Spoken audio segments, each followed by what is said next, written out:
মা মা আমাকে 100 টাকা দাও না, ছিটু লিখবো। হাতে টেটু করবে?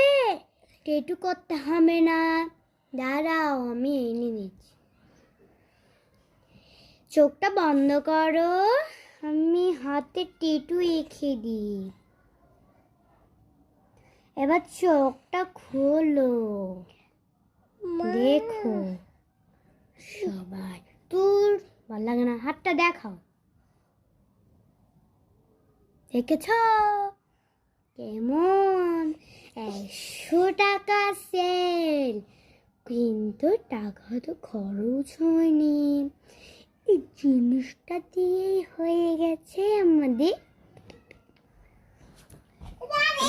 এরকম করতে নেই, এটা দিয়ে হয়ে যাবে।